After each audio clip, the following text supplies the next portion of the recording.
Assalamualaikum warahmatullahi wabarakatuh. My name is Fani Putra Karabani, and now I will present my midterm project morphology. So the first is definition of morphology. Morphology is the study of how words are formed and how their parts work together to create meaning. And there is the table of the word list with their meaning. The first is ina means ibu, ama means ayah, semeton means saudara, batur means teman, lawang means pintu, mangan means makan, ai means air, and nai means kaki. And the next is 10 words into morphemes indicate free or bound and inflectional or derivational. The first is ina. Ina means to mother. Morpheme analysis is a root. Ina is a root. Ina is free morpheme. And the next is ama. Ama means father, and ama is a root. Ama is free morpheme. And the third is semeton. Semeton means sibling. Morpheme analysis se plus meton, and se is bound morpheme. Derivational forms a non-meaning one who shares, and meton is free morpheme or a root meaning, and type is se is bound derivational plus meton is a free morpheme. And the fourth is pegawaian. Pegawaian mean work or job, and morpheme analysis gawe plus b plus an, and the gawe is free morpheme or the root by this word, and b is bound derivational prefix, and an is bound derivational suffix. And the fifth is lalo. Lalo means to go, and lalo is from primorpheme, and lalo is the root. The next is bemontor. Bemontor means riding a motorcycle. Morpheme analysis be plus montor, and a be is bound derivational prefix from first meaning to use or have. And montor is free morpheme, known as a motorcycle. And the next is beraja, meaning studying. Morpheme analysis is ber plus ajah. Ber is bound derivational prefix, creates verb to engage the action. And ajah is free morpheme or the root. And the next is nginum. Nginum means drinking. Morpheme analysis is ang plus inum. Ang is bound derivational prefix, and inum is free morpheme and or a root means drink.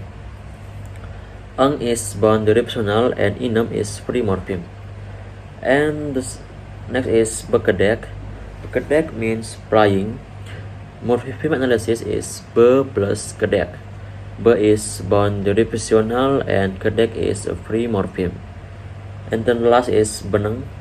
Beneng means hot, and beneng is a root and free morpheme. So the next is 10 examples of inflection. The first is gawe may become a gawe. Gawe means walk, and the k is inflectional suffix showing past tense or completed action. And the next is lalo become lalon. Lalo means go, and an is inflectional suffix showing progressive aspect or ongoing action.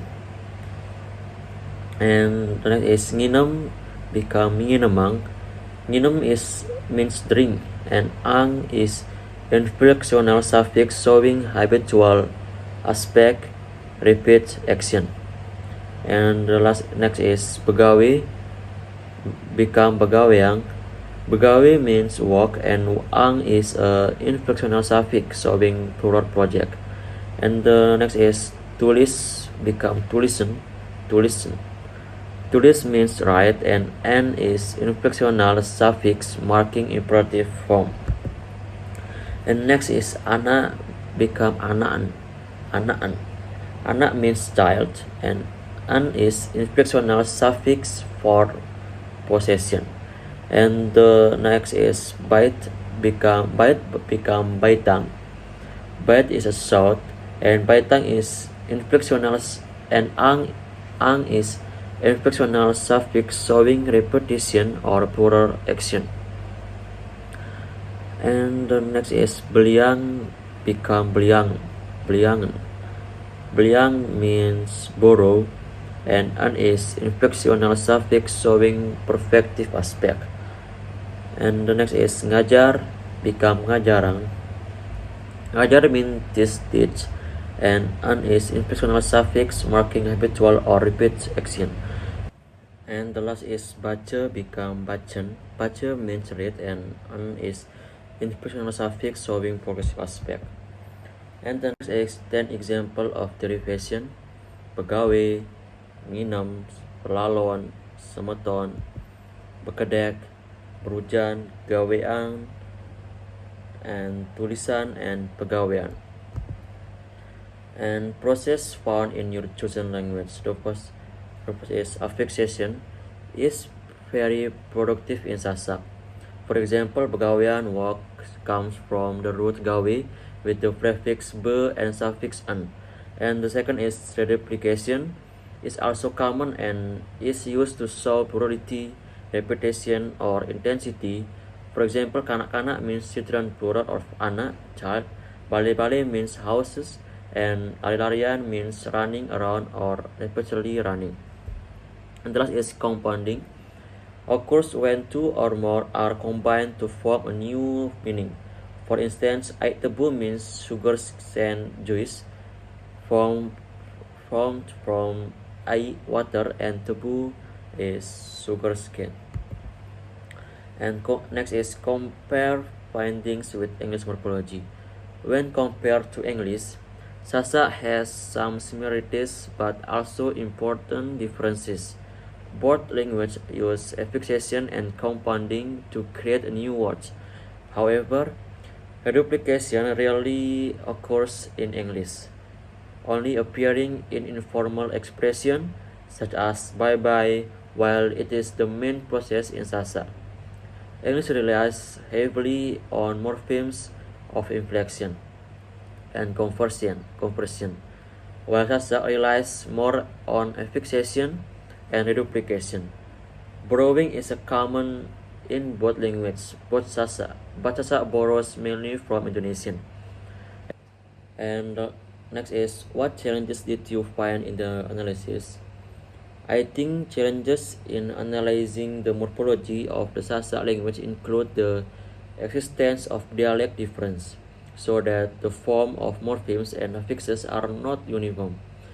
In addition, written data is still limited because the Sasak language is more used orally. The influence of the Indonesian language also makes it difficult to distinguish the original form of Sasak and the form of absorption. So that's all the material midterm morphology from me. Thanks for your attention. Assalamualaikum warahmatullahi wabarakatuh.